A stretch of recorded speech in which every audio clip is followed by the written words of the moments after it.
Hello, everyone. Welcome back to Inside Writing. This show is presented by Gotham Writers, offering writing classes of all types and sizes. You can visit us at gothamwriters.com. Before we get started, a few announcements as always. At any point in the show, you can use the Q&A function to ask questions of our panelists. Most of you know where that is, but if you don't, if this is your first time on your Zoom dashboard, you will see that Q&A button down there. You can submit questions there. The sooner you get them in, the better. The more questions we have, the sooner I will cut to them. So when you have your questions, go ahead and get them in. There's also a chat button down there. That's just for general discussion. So please keep chatter to that and questions to Q&A.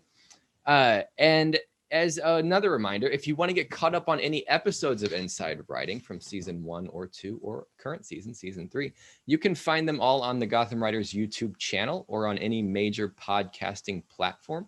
And while you're there, like us, subscribe, leave a review. It helps spread the word. So let's start today's discussion, which is about writing contests. We're going to start with a quote from Pat Summitt, who said, "Winning is fun, sure.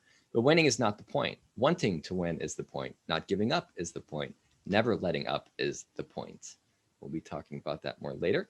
Now let's meet our panelists for today.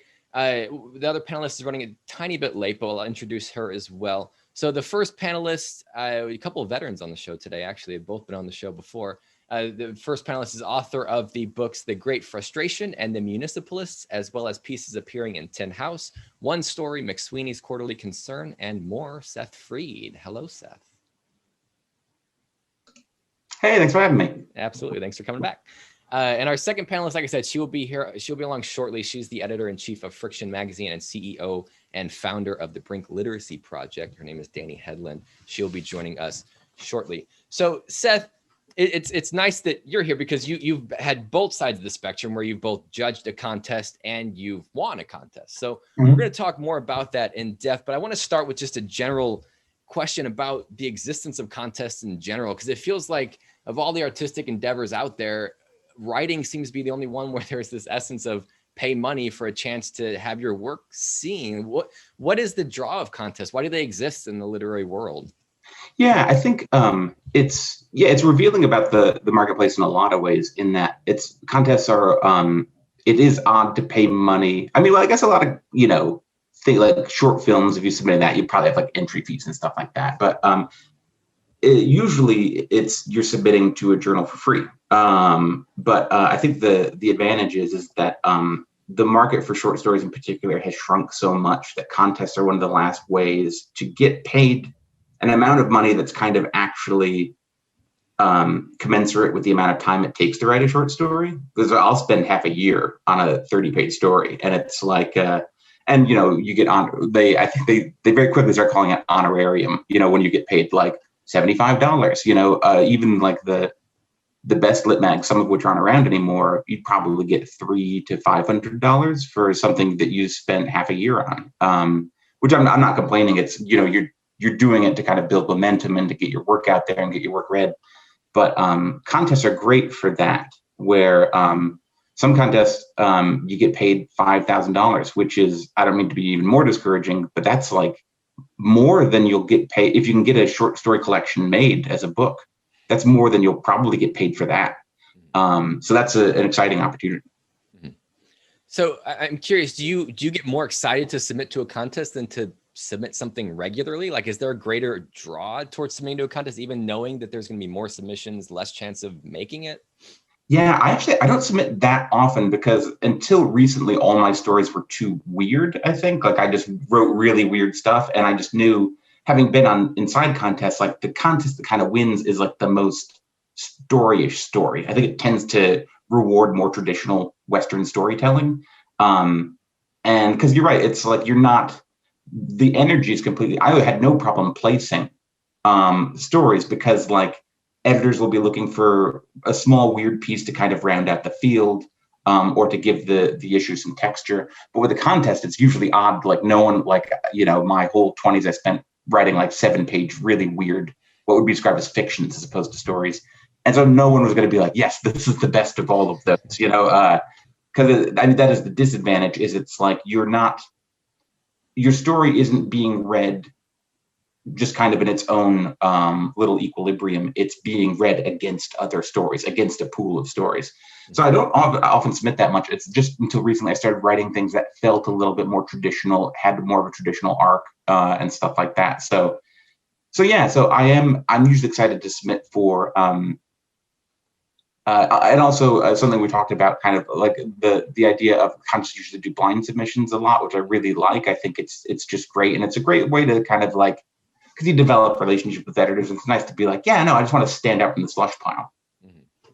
So I want to get to the fact that you have in fact won a writing contest before, and I want to know what your experience was there. What drew you to the contest? What did you feel like there was a chance of winning? I mean, I feel like we always feel that way, but did you believe it? And what was it like whenever it played out? I think I just recently started writing more kind of traditional realist stories as an experiment. I kind of had to frame it as an experiment to do it, but yeah, I think I was more surprised to be like, yeah, like I think I should enter this into contest. I think this is the type of story that does well in a contest. I had worked with the journal a lot before, the Missouri Review, but and again, that idea of blind submissions was great. It was just like, I want to see what their take is on this without knowing that it's me. So that's fun. I see Dani showed up. Yes, hi Dani. We were talking about Seth's his success with the writing contest. So you didn't miss. We just got started. So yeah, just jump it in. Yeah. Oh, goodness, I'm so sorry, guys. I just sat down for an advisor meeting in public, which never happens. And I got the coffee and I was like, I'm so sorry. I have to leave right now. And then I just praise the Lord. That's an awesome power move. They're just like, whoa. Yeah, I hope it was like a big power move. Like they're going to donate so much more to global literacy. The CEO took the coffee and just ran. So Dani, I'll get you started right here with a question. Seth, we'll get back to talking about your experience with it. But Dani, I want to ask, what, coming at it from the editor's side where you're running the contest, what's the difference for a writer between submitting to a contest and just submitting to a regular submission period? Like, why should they do one over the other?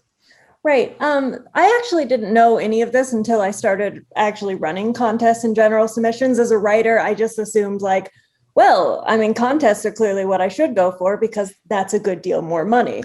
It tends to be the trend with authors that are like better authors weirdly tend to go for general submissions. And I think a reason for that is it's a much faster turnaround. Contests just take eons to get through all the submissions. So even though it's usually less money, it tends to be like a faster route to publication. Contests, I mean, they tend to bring in a lot of new writers. I think there's a very common misconception that I certainly had as a new writer, where I was like, I can economically support myself if I just win like 3 contests a month. I'll pay all my bills. So I think there's kind of a transition there where I think much more seasoned writers often think to themselves, okay, like this is a bit of the grind. Like I know I'm not making a lot of money off of smaller publications, but there are always exceptions. Like usually the people that end up winning the contests, every now and then they're debut and emerging, but oftentimes it's like, oh, you've got several books published and you just randomly submitted to this contest. So honestly, it's kind of a weird mix. Seth, do you write stuff specifically for content? Like if you see a contest you want to enter, do you write something for that? Or does it have to be like you see a contest, you're like, oh, I have a piece that could fit there? Usually it's a coincidence like that. I think the Bartholomew Prize by Gulf Coast, it's just like I'm running a 5K. I'll write a flash piece for that every year just because it's fun. And it's like, even though I know like, it's like a way to support the journal is another way I look at it, where you get to be like, oh, because I know like my flash is just like not what they're looking for with the Bartholomew Prize at all. They're kind of looking for much weirder kind of pop culture-y stuff, it seems like. But it's fun, and I use that as a challenge. But for the most part, yeah, it's like I have something sitting on my computer, and I'm like, oh, this would be perfect for that. Dani, should writers be writing stuff specifically for a contest, or should they already have something that just happens to fit? I think it goes either way. A lot of my writers use contests more for deadlines than for actually like, I really, really think I'm going to get into this contest. Because of course, as writers, it's just this nebulous world where mostly we're staring at our blank computer screen and wishing to God there was some structure. So I think often contests are kind of a way for that.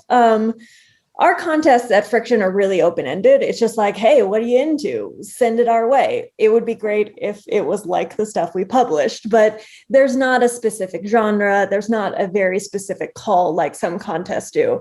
So the things that are more specific often can just inspire writers to write cool things that they haven't done before. And anytime you're kind of getting out of your usual rut tends to produce really good work. Mm-hmm. So you mentioned that there's there's a higher concentration of submissions for a contest. Does that affect the overall quality of the submissions you see? Do you see far more that just aren't what you're looking for? Yeah, I would generally say contests are the most painful part of being a literary journal editor. I think overall, we definitely receive more general submissions. We receive like 10,000 submissions a year, and I would say maybe like 3,000 of those are contests. The thing with contests is often for like flash fiction and poetry, we provide groupings. So like you can submit 3 in a pack, and that's just so we, like save writers money, which we love doing. But that tends to be like, I had one great poem or one great flash, and then I had 2 other really shitty things just on my computer. Wouldn't it be great if I sent them over? And since we read blind, our system splits those apart and then just puts like a blank author name. So we review them all new. So I remember we hired someone, we poached them from the Paris Review, and then we made them read some contest finalists. And he thought I was hazing him. He was just like, I don't know. I don't understand what this is. And I'm like, it's contests. Like, you never know what you're going to get. So, I mean, I could talk about how we've been kind of trying to sort through that, but I would say for like 2 years, we couldn't publish what won out of the contest. Like, it just wouldn't go in our pages. We'd publish it online and we'd pay $1,000 for it, but we'd be like, we just would never accept this otherwise. So we've been working really hard to market that better. And now we really love the stuff that comes out of our contest, but it was real dubious there for a while. I do want to get back to some of the things you mentioned there later on. But Seth, I want to get to you. When you're entering a contest, I know you don't do it as much anymore, but do you feel like you pay more attention? Like, do you go through your piece with a heavier eye, or does it feel all the same to you? Is your process the same? I think, yeah, I mean, I really choose my shots with that because for all the reasons Dani pointed out, like, you can't really just spam the engine the way you can with general submissions. I'll be like, I'll see if the Paris Review likes this one versus I'll usually be like, oh, this is perfect. Like, I have something where I think they'll really like it. I think that this is kind of like matches the editorial voice I've kind of picked up on from that mag. And so, so I'll do that. So I'm a bit more careful. And by the time I'm sending out, I think like, unless I get really specific feedback, the story's kind of settled law. So I'm not like revising specifically for, that, unless there's like maybe, I think like not for contest, but like Tin House had like a very hard cutoff for 10,000 words. And so like I would sometimes have to go through and kind of take out a paragraph or two. But yeah, other than that, yeah, it's just kind of the story is the story at that point if I'm sending out. So I'm just seeing if it looks like a good match. Mm-hmm. Dani, one question that I always run into, and I always see this on lists, is to submit early to contests, to do it early because that's the better time to submit. Is there a better time to submit to a contest? Does it matter when in the span of the entry window you submit? Is it better to do it early? Yeah, I would recommend early or middle. And the reason for that is just editor fatigue. It tends to be like, as editors, we open up a cycle and then we're excited. Like, ooh, what could come in? But like 90% fall in the last week. And a good chunk of those are in the last 12 hours because we're writers and like none of us are good at deadlines. And just like I said, half the people are using the deadlines is like, oh God, I need to finish reading this. But also when you're not so rushed, you actually have time to like call your friend from grad school and be like, could you copy edit this? So that's always nice. But yeah, it tends to be how we work and most journals work is there's a first level of reading. And so that's usually junior editors or interns. Not that I don't love my junior editors and interns, but I know that their tastes are evolving. So it takes 2 of them to vote to move something up and 2 of them to vote to move something down. So that makes it much more time consuming for us, but I really hope it prevents us from letting things fall through the cracks. And so in the beginning, they just tend to be much more excitable. They'll tend to give things chances they might not otherwise. So that's really great. So I'd always recommend try not to do it in the last week. But if you do, that'll be fine if it's strong enough. Seth, from your experience winning the contest, do you remember at what point in the contest you submitted your piece? Was it earlier or later? Do you remember? I think I was good to go at that point. So yeah, I just, as soon as I think like the week it opened up, I got in there very quickly. And I think because it's like, to your earlier question too, like I would never, like, I think if a piece were still coming together within the zone of a contest deadline approaching, I would just be like, I'll submit next year. Because I think it's just like, stories need so much time for the dust to kind of settle that I wouldn't waste my money or their time if I'm still kind of finishing the piece. And Seth, then from your experience judging contests, do you remember what it was like? Did you get editor fatigue by the end and you were like, let's just get to the end of this? Oh yeah. Dan's description of it was perfect. And I think like my humor got very like morbid very fast. We're just like at the end, like you're not even looking for like, I wasn't even looking forward for good stories. I was looking forward for stories that weren't medium. Like just like a story that was super, super just rough and zany. I was like, that was good news to me because I was like, something is breaking this up. But no, yeah, it's and it's also, it can be frustrating too because a lot of times you're just like the way we did it at Mid-Am is you're deciding it in committee. So it's like the editors were kind of sitting around and you'd see kind of a story that you really believed in, maybe start pulling behind others that you were less excited about, and it's like, but you have to compromise and kind of come to an agreement and come to a consensus. And that definitely picks a different story than general submissions where you're just sort of like, this is weird and cool and deserves its day in court. Let's do this. Mm-hmm. So Dani, you get so many entries, you get hundreds and hundreds of entries. So it gets to the point where I wonder, like, what separates the winner from the top 2, the top 3, the top 10? What is it that makes that one the winner as opposed to the ones that were really close? Is it just judge's preference or what is it that sets it apart? Yeah, so we read everything at the bottom of the pyramid level with the same guide that we do with friction. So it's, because most of us came from the world of academics, it's like A, B, C, D, and oh God, no. So pretty much anything at the lowest level that's above sea level, so it has good character arc, it has good writing, it has something interesting going on, goes up, and then it gets debated at like what moves up to B level, and that tends to be a junior and a senior editor will fight it out. And then once it gets up to A level, my managing editor will probably look at 20 of the top submissions per category and decide the 5 that gets passed to the judge.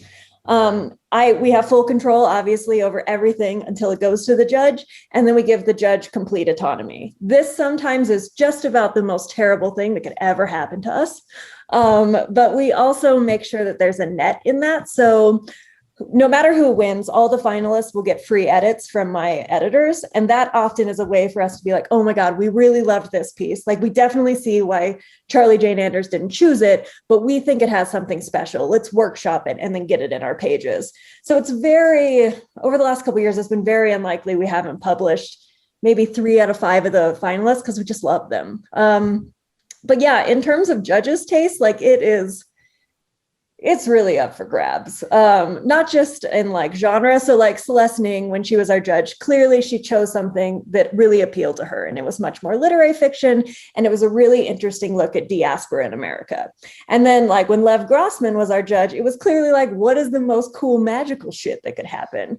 So I try to get like 3 ranges of different judges, so we have a lot of different appeal, but yeah, it's at that top tier. I'm just anxious. Like, oh my God, what are they going to turn around? Please don't be that one story that I'm really iffy on. I want to get back to judges in a second, but I want to follow up on you mentioned how you publish pieces that don't necessarily win the contest. Has that become like a common thing? Is it almost certain that there are going to be pieces that don't win the contest that you pull out and publish? Yeah, there are some things that don't even make the finalist round, where it was like my Emmy cut it off, and then some senior editor was like, Dani, like, I love Helen, she's very smart, but like, this story has potential, I want it. And I'm like, well, fine, like, reach out, do edits. So that's pretty common. I would say at least 10% of every issue has some kind of contest or finalist overlap, that just someone fell in love with something and pulled it out and worked on it. Seth, have you ever found publication that way, through like the side door of a contest, not winning, but still getting noticed? Usually, I mean, like that has been my path to publication a lot outside of contests, which I've submitted a lot more, where it's just kind of like, this piece didn't work for us. And it's like, the thing I tell my students all the time too is like, editors are so overworked that like, if they put any kind of encouragement on your submission, I think that's great news. And mention it. That's something to mention in your cover letter. Thanks for your encouragement on my last piece.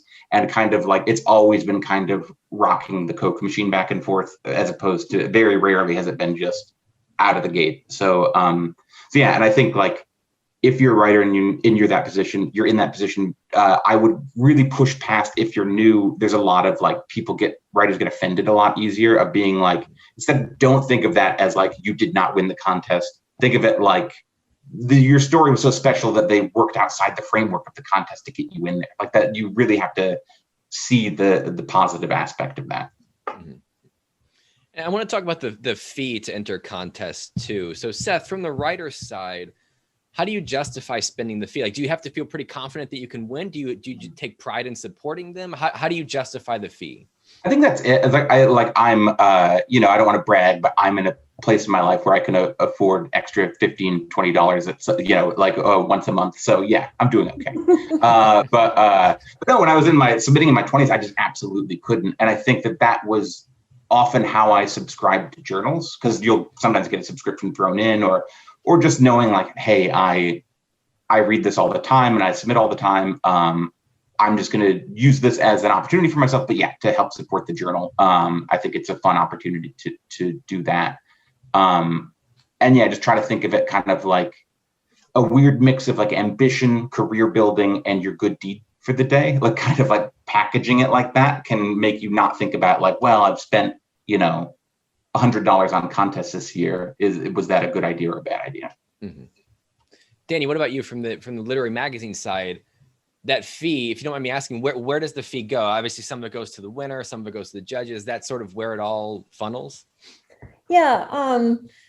So we make a little under $20,000 a year from all of our reading fees, so contests and normal. And we spend about $35,000 a year paying artists and writers. So all of it goes there. And then I throw like stupid literary galas to fund the rest of it. So Friction is mostly a volunteer run organization. So it's not like we're pocketing it. Like we're still like, oh God, can we spend $10 to subscribe to a magazine? So I totally get it.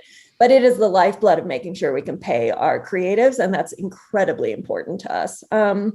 It's really unpopular to charge any entry fee for genre. Also, genre writers are just paid across the board way better. And that's because the big genre publications have a good amount of funding behind them. And that's where they put it.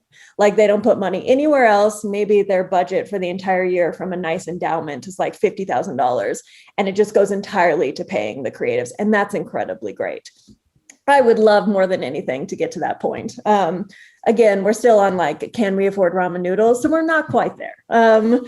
But yeah, I would love to knock those things down. We've been working every year. We try to make our big fundraising efforts a little bit bigger so we can knock down the reading fees. And we've done that consecutively every year. So I hope in like 3 to 5 years, there will be no fees.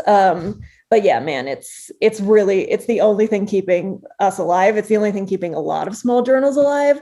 So I know it's such a dick of a thing to ask, but like, thank you guys so much for $2 to $10. So I want to switch gears a little bit and talk about judges and the judges of a contest. And Dani, you've talked about this a little bit already. So I want to start with you. When writers are evaluating a contest, how much attention should they pay to the judge? Like you have Stephen Graham Jones. Should writers be out there reading his work, trying to match something with him, or just write something they feel like fits with Friction? Honestly, I would love to tell you I knew the answer to this. Writers tend to, like the judges tend to choose stuff that they're interested in. It's just always that way. It's going to have more of an emotional impact on them. There are always exceptions. Like Stephen Graham Jones is a really dark, lovely motherfucker. I love him. But like he also has a weird taste in like really soft, joyful stories. Like, as you'll see from the pretty pink book behind you, like he wrote us a story about like two old people getting trapped on a trampoline and how it's really about love. So like writers have diversity. They're not all like, oh, wow, if this isn't drowning in blood, I'm unhappy. So certainly we see that kind of push in different directions. I would say that about content, but I would not say that about voice. If there is a writer that is super voice driven, do not submit something that is not super voice driven. Like Benjamin Piercy will choose something with cool narrative form no matter what. That's his big thing. That's what he loves. Where Lev Grossman, who is a great genre writer and has a beautiful voice, will lend more towards plot. So those kind of big strokes I would advise. Also, just reading really good writers will make you a better writer. So I just feel like always read more stuff. And Seth, my follow-up to you is two-part, both as a writer, how much attention do you pay to the judge? And then as a judge yourself, well, let's start with that. As a writer, how much attention do you pay to the judge of a contest? I think it's kind of like, it's definitely a good hint, as to whether or not you'd be a good fit if you're familiar with that work and think your work talks well with that. But I don't think it's like slam dunk if you just sort of like, I write things that are exactly like Steve Almond's judging this. Like, I don't, because it's like, as Dani pointed out, like there's also a bunch of first readers where it's kind of like, there's a lot of uncertainty baked into the system, which I think is good and bad. And so it's like, I take it as kind of like a general thing, like, oh, they might be looking for something kind of like this, or even if I get to the finalists, the judge is probably gonna be looking for, like, if the judge is Ben Marcus, I know, like, I'm not particularly languagey. Like, I'm kind of, quirky, funny, more poppy, so it's like, I don't think that my stuff's, like, even if it gets to him, is going to speak to him that much. So I might sit that out. But yeah, so it's not a slam dunk, but I think it is something to keep in mind. And who knows how some journals might just be doing it because it's like, we got Ben Marcus, that's awesome, and it might be less about what they're actually looking for, but I think it is something to keep in mind. And then the second part to that question, when you were judging the contest, at what point did you realize you were just like making personal choices? Like, I just like what this story's about more than this one, even though this one's better written, or what was your experience like when you were evaluating two pieces? Yeah, it's tough because you try to, and I think I was a lot younger then, so I was a little bit more just sort of like, this is just what I like, and everybody else should just stop. So it's like, I remember like, and we like judging, like, I think like my first or second Sherwood Anderson, like, I really got to fight for Charles Yu, and that was like one of his first publications, and like, I've just been a huge fan of his, and it was just incredibly personal the entire time. I made no and I was also a lower editor, so I made no pretense of being objective or considering. I was just like, I like this one more. As I've gotten kind of older and taught more, I think you kind of have to look for how well a story is hitting its own marks, and I think that there might be something that I think is funnier, because humor is a big thing for me, but I know it's just kind of like, it's a little rougher around its edges than a story that might not be the first thing I would pick up to read, but which is just nailing its own thing, if that makes sense. Mm-hmm. Yeah. And then just getting back to judges, Dani, how do you pick your judges? What makes certain judges stand out to you? I mean, you pick, 4 judges per contest. Do you have like a list of judges you're looking for? Or you just like somebody's body of work, or what's that thought process like?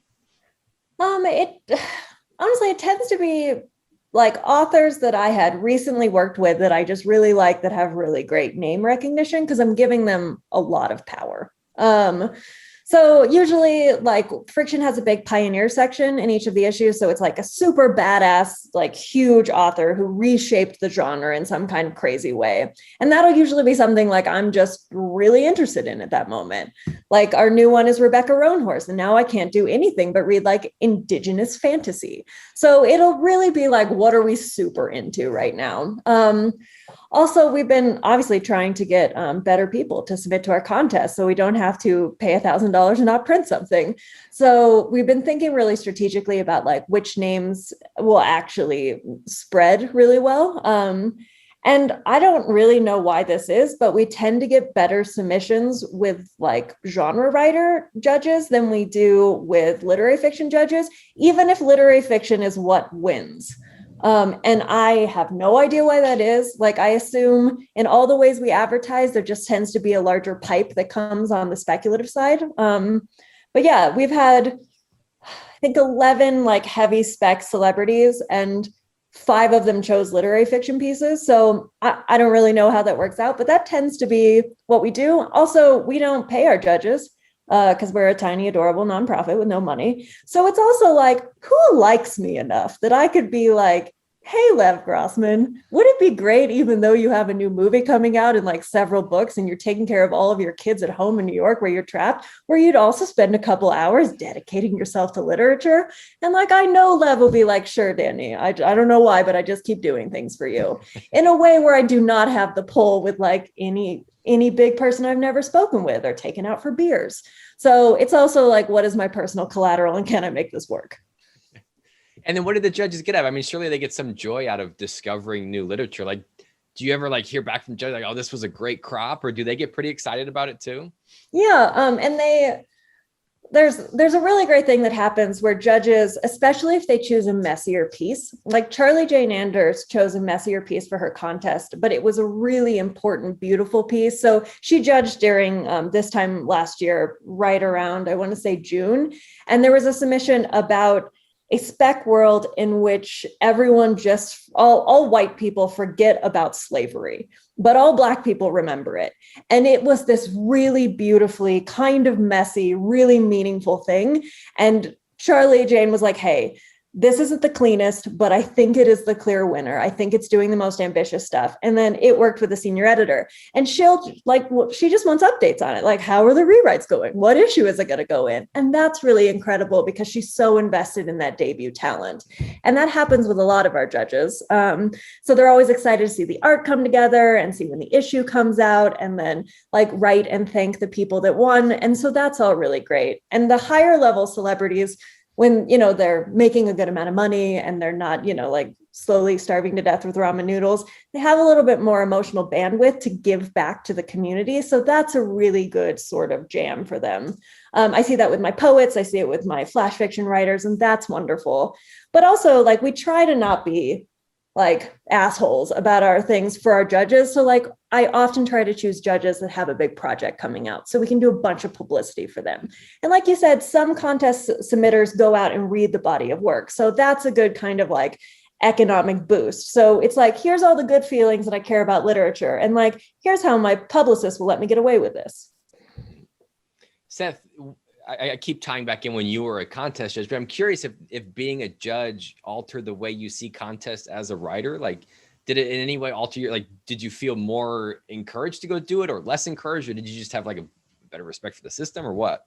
Yeah, I mean, like, honestly, the biggest help early on was, and if you can be a volunteer as a reader or something for a journal, I really recommend it, because I think, and you would get a lot of like funny accusations and stuff from outside writers where it's like they kind of view the inner workings of a lit mag as some kind of really suspect and suspicious, like please return my manuscript to me. I don't want it showing up in one of your editor's workshops as their like people play, you know, just like, and once you've like been inside of a lit mag and you see like the cover letters that work, the cover letters that get saved and laughed at on bulletin boards, like it kind of helps you know that decorum and demystifies the process into where I walked away from, you know, judging contests and working on journals being like, this is 100% doable.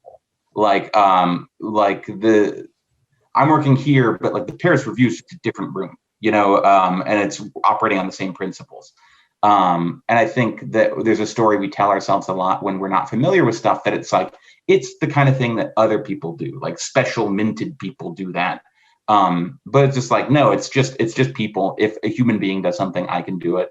And I think that the more experience you have with that, I think the easier it is to grab hold of that. So I think contests particularly, it helps me not take it personally, but I see like, something I talk about in workshop all the time too, is like, there was like a contest story that it was my first year, I hated it. And I was like, this is not even a story. This is so dumb. And then it ended up winning. And once it was laid out in the journal, I got it. Because I just didn't have that. I didn't have the skill yet of seeing something Times New Roman double spaced and seeing it as a finished product. Mm-hmm. So a lot of things like that, where it's just kind of like, just be open and be respectful and be confident that you can participate in that system in any way that you're interested in doing that. So I want to cover two things now that people will often see with contests. The first is blind submissions and what that means to have blind submissions and blind judging. So Dani, I want to start with you. Just first off, basic definition, what does it mean if you see a contest that is judged blindly? So that just means that the editors know literally nothing about you. They don't know your name. They don't know your race. They don't know your age. For fiction, they don't know what country you're from. It's just, we just look at the text. That's really important for us. We run absolutely every single one of our submission pipelines that way, because we want to make sure that we're not bringing in any natural bias, that we're reading this completely just for the text. So the story or the poem comes forward. Like we talked about last time, Josh, the only time that we look at cover letters is when someone has either decided to pitch something up or one of my editors has decided to take a work on. And so that's the only time we'll see like, oh, this is a brand new writer. Or one time someone ran our contests and we had to figure out that the woman was 15 years old because I had to get a guardian to sign. Also, it's incredible. And I absolutely thought it was written by like a 60-year-old woman dying of cancer. So good.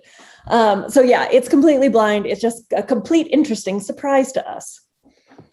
And Seth, do you think is that how all contests should be? Or is it a red flag if a contest isn't blind? I think I often that isn't made public. Like often the only way you'll know as a writer is if they ask you not to put your contact information on the submission. I prefer it. Like I've always been a big proponent of the slush file too. Like I love the anonymity, and I'm not going to try to pronounce anonymity. Yeah, there. Okay, No, we're going to get through this. Anonymity of it, where your story can just kind of fight for itself outside of that narrative, because it's like publishing in New York, it's almost exclusively all that author marketing publicity narrative you've cultivated for yourself, and it's like even when it goes well, it's super gross, and so it's fun to just be like, my personal belief is that the work should just speak for itself, and that should be what it is. But often in the real world, that's not the case. So I like contests that are run like that for that reason. So that's blind judging. The other term I wanted to bring up is when contests have themes. Seth, for you, a 3-part question here. The contest you won, did it have a theme? The contest you judged, did it have a theme? Or have there ever just been contests that you saw the theme and you were like, yes, this is me? Yeah, no, the one I won didn't, and I don't think the Sherwood Anderson that Mid-American Review still does. I don't think that does. I've definitely judged. We had one called one I love called the Fine Line Competition, and it's about like the fine line between poetry and prose, and it was like a flash thing. So that was like a fun, loose thing. I really recommend looking for themed contests to my students if they're going to submit to contests, or looking for, I think a lot of the name escapes me, but there's a lot of like kind of new writer contests. And I think that's a great way to break in, and also themed issues. Just some journals will do themed issues. I think that's a great way to break in. That's how I initially broke in with Tin House. They had like a Desire themed issue, and I snuck in there, and that was how I then had a relationship with Tin House that I could develop. But so it's a great way to kind of sneak in your work, because those issues are really hard to fill. If you're doing like a sports issue, you have like maybe 3 pieces that you're really excited about, and then you have to fill that out a little bit. So I think it's a great opportunity to get a little bit of traction. And because another thing, just submitting in general, like you get a lot of spam submissions. Like we'll be doing like, let's do like a women in sports issue. And then you'll get a submission that's like, this is about a man who owns a hotel. And you'll be like, okay, so you didn't really read the guidelines that closely. So I think as an editor, if you have nothing on your kind of resume to put yourself forward, I think being familiar with the journal and submitting thoughtfully and submitting appropriately is going to be a great way to get a foot in the door. Now, Dani, correct me if I'm wrong, your contest doesn't have themes, but your issues have themes. So how do you work around that? How do you work around not having themed submissions, but having themed issues? So this used to be a lot harder for us in the way in which we used to essentially just do an issue as we went. So like we would choose a theme when we had a couple things together, and then we would just try to fill it like our lives depended on it. Now we are so far out because we have so many great submissions coming on that I'm curating 2022 right now. So that means that whatever comes through the contest is going to be the fodder for what our new issues are. So Like we just accepted a piece, this really amazing piece about whales. And I was like, oh God, we need an oceans issue. So now I have an oceans issue I'm curating for, and I have exactly one piece for it. But I have like 2 years to get there. So we'll get there. So now that contests have so much time to breathe, they tend to be some of the first markers for how I'm going to build out further on. Every now and then we just get super lucky. And it's like, hey, we had 2 pieces in the issue that goes to print in 2 months. And one of them is from the contest that just locked. And oh my goodness, how delightful is this? But usually we're about 18 months out, and that allows a lot of flexibility. We had a really long thought about theming our contests. And the reason that we haven't is we really use our contests as a way to elevate emerging talent. That tends to be the main thrust of people that win, are people that are just getting started. They have a couple publications under their belt that might be smaller, or like they're just querying their first book, and we can be a really big stepping stone for them. And that tends to be like they've been working on a story or a poem for a good while, and they really like it, and they've workshopped it, and they've bribed their friends into reading it, and it's ready. And I feel really confident that something that has that much love is going to have a much better chance in the pipe than something that's like, okay, Friction put out an Arcana issue. I don't know anything about tarot cards, but I'm going to watch a couple YouTube videos and then make a story. And honestly, like I said, sometimes really weird prompts will produce really good stuff. But I think that we're probably helping a little bit more by staying unthemed. I mean, I hope so. I hope that's the thought. It screws us over a little bit more, but I'd much rather screw us over than screw our writers over. So I want to get into some audience questions now, because we're getting a whole bunch of good ones. First one, Seth, this probably goes back to a little bit of what you were saying earlier in the show about contests, looking for contests with weirder writing. So this question, I'm going to combine 2 questions. What are the best writing contests for experimental, cross-genre, non-traditional writing, or just generally weird writing? Seth, I'm going to start with you. Yeah, I would check out the Bartholomew Prize. They publish a lot of their, or I think all their winners online, so you can check out, see if that's the kind of weird you're looking for. And then I would just look at maybe kind of like the weirder, quote, weirder, like less traditional journals. Like I think like Agni tends to publish more experimental work. I'm not sure. I haven't seen an issue of Fence in a while. I trust and hope that it's still there. But like, just be on the lookout for, I think, the kind of the journal's general editorial kind of outlook can sometimes be a good hint that their contest would be run at least somewhat similarly. So that might be something to look at. Dani, what about you? Any suggestions? Well, obviously send it to us. We're the weirdest people in the world. But that might be a good time to look at judges. If they have a judge that's more experimental and a little weirder, the contest is clearly open to that. So that's kind of a really good way to look for that. There's a contest that I cannot seem to think of, and I will go on a frantic Googling thing, that is really, really great for experimental writing. And I assume it's the lack of caffeine why I can't remember, but I'm going to remember it before this is over, and then I will tell you. I also want to sneak in a recommendation for Ninth Letter, is another journal I love that does a lot of experimental stuff. They are really good. There's also Molotov Cocktail does a whole bunch of weird stuff for contests, so check them out as well. Next question, kind of an open-ended question here, but I'm curious to hear what you have to say. Dani, we'll start with you. How can I tell if a contest is worth entering? You're on mute there. That's what I get for trying to hide my frantic typing to remember this contest. It depends what you want to get out of the contest. I think that if the only thing you want to do to get out of the contest is say money, obviously go for a contest that doesn't have very big name recognition. There will be fewer submitters there, to something where you really feel like the aesthetic is something that lines up for you. Definitely read the editor's notes of what they don't accept. Like Friction just has a really big page where we just tell you what we don't want. Like, we don't take vignettes.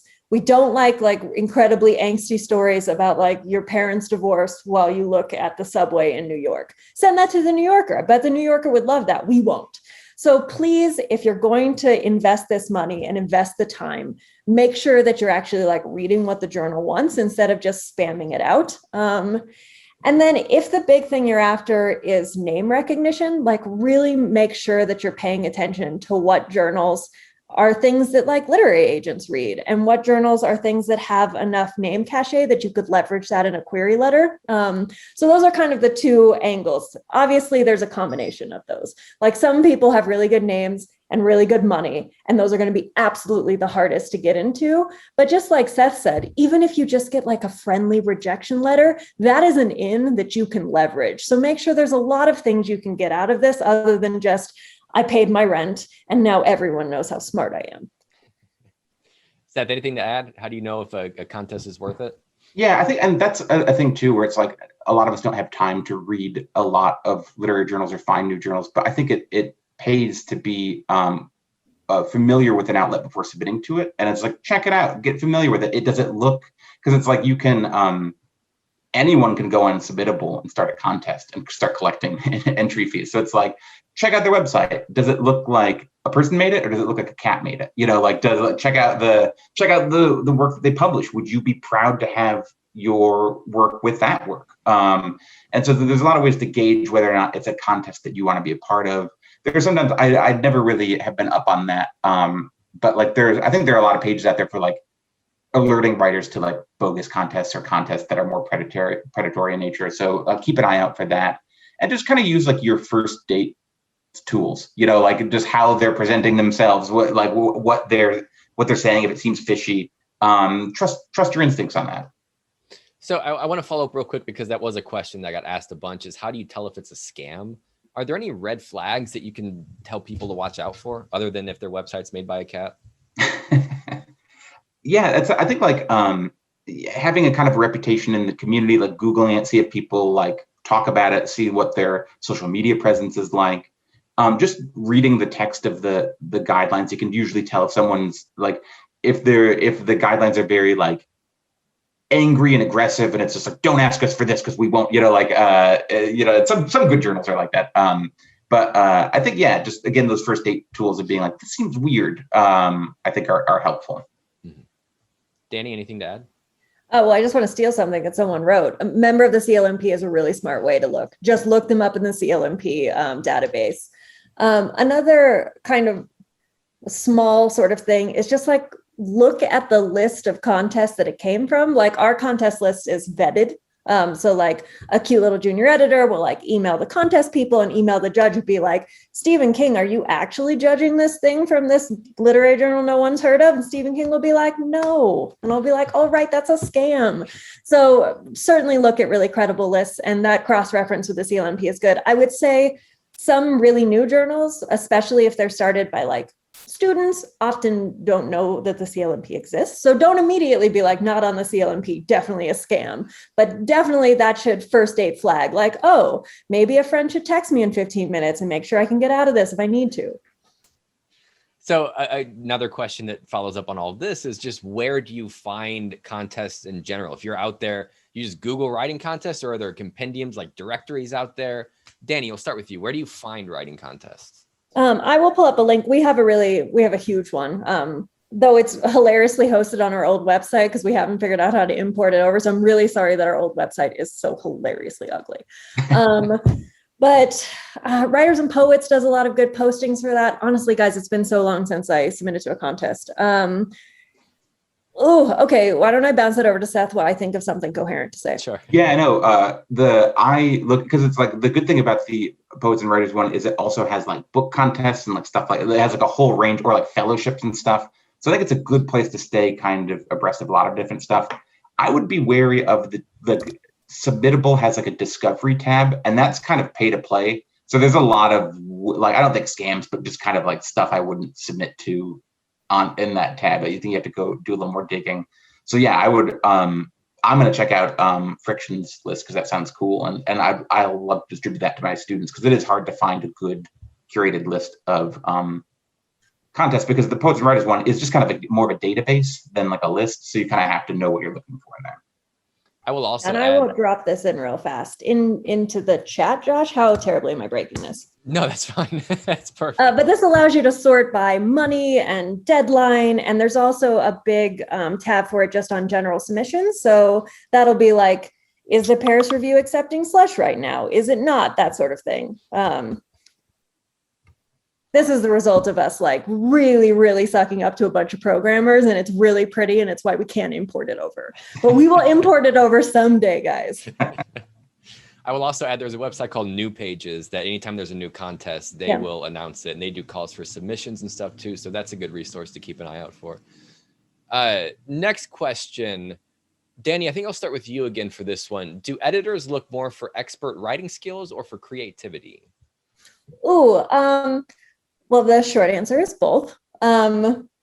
Friction tends to get, like, we just give brownie points for just being really like weird and ballsy and creative, more than I will give brownie points for like, this prose is so luscious, I want to read it out loud.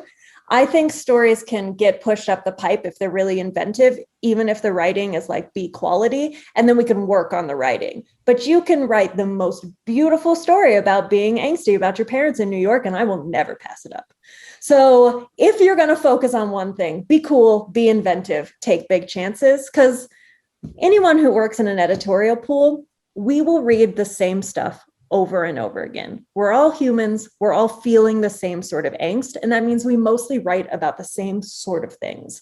So imagine that you've sat at an editorial desk and the only thing you've read all day is a story about Alzheimer's. And you've read it in 55 different ways. And you're thinking to yourself, oh God, if I read one more thing about losing your memories, I'm going to go insane. And then something really random, even with that same topic, falls on, and it's inventive and it's cool and you don't know what's going to happen. That's going to spark your interest far more than this was so incredibly lusciously written. So start with your story, start with your characters, start with your premise. You can always become a better writer, and do that as you go.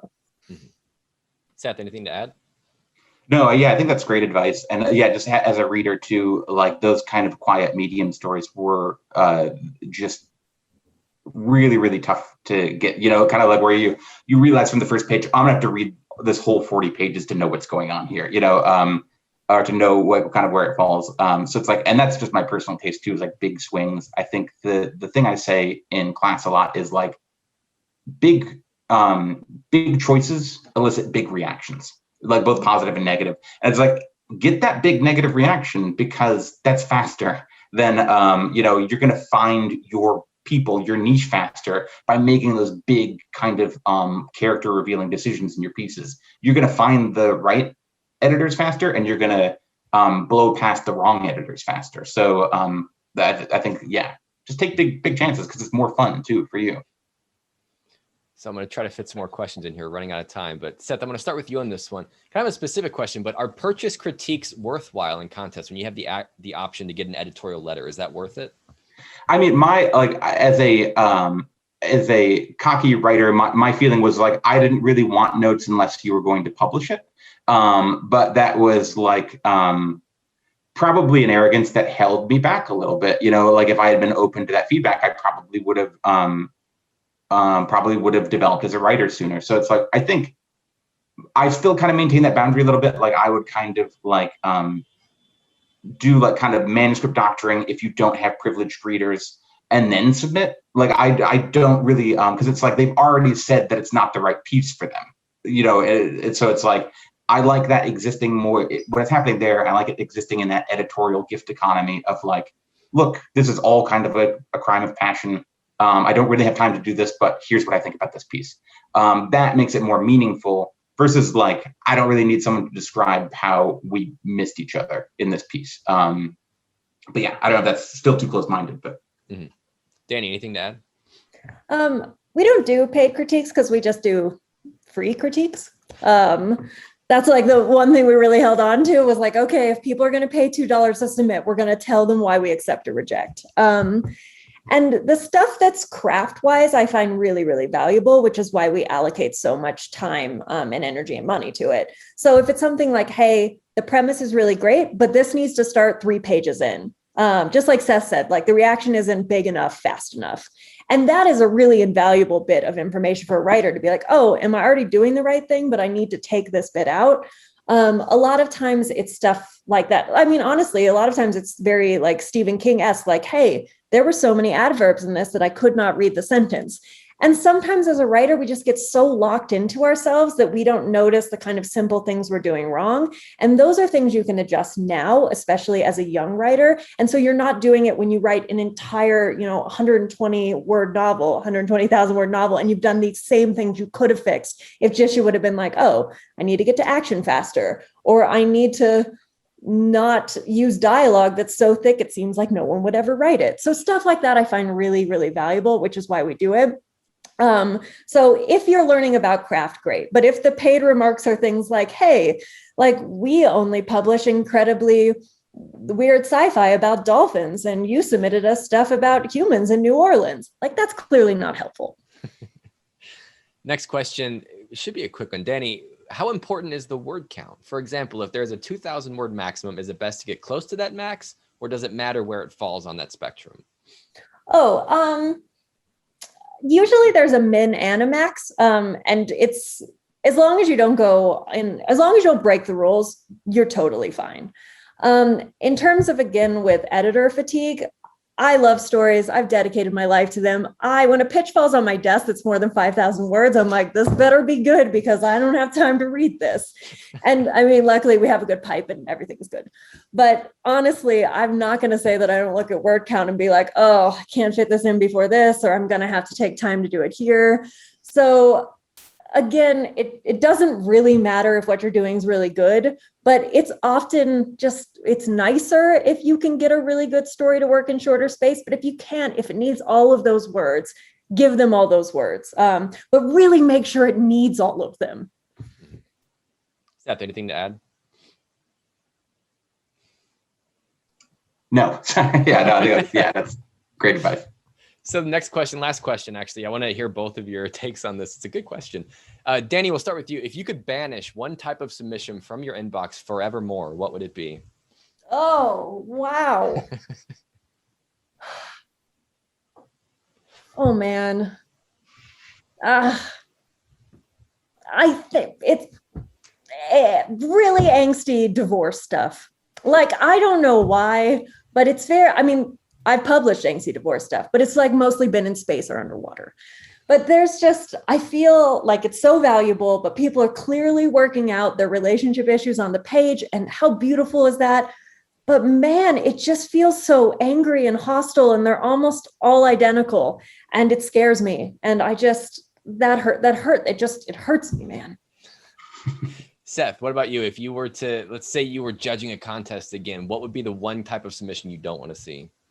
I think I've read enough in my life of like, you can kind of get, I tell people in their own work and when they're evaluating other people's work, like try to pay attention to how a story is enjoying itself. And when I start to feel like the story is enjoying itself by kind of like using fiction as a shield to just kind of say transgressive stuff, where it's sort of like, not that we should, art is supposed to look in all corners, but when you get the sense that the story is enjoying itself, just by using it as this kind of like a place to say all these things that they know they can't get away with at a cocktail party, I start to feel like I've been cornered at a cocktail party and that someone's kind of like throwing their bile on me. So I'm just kind of done reading that. And it's kind of like coming from that kind of Tarantino-y aggression of using the text as a way to kind of make people sit there and watch you burn ants with a magnifying glass. I'm kind of over it. So to piggyback off to that, it's been so long since I've read The Bottom of the Slush, but that I 100% agree. I'm shocked at how much of that comes in. Yeah.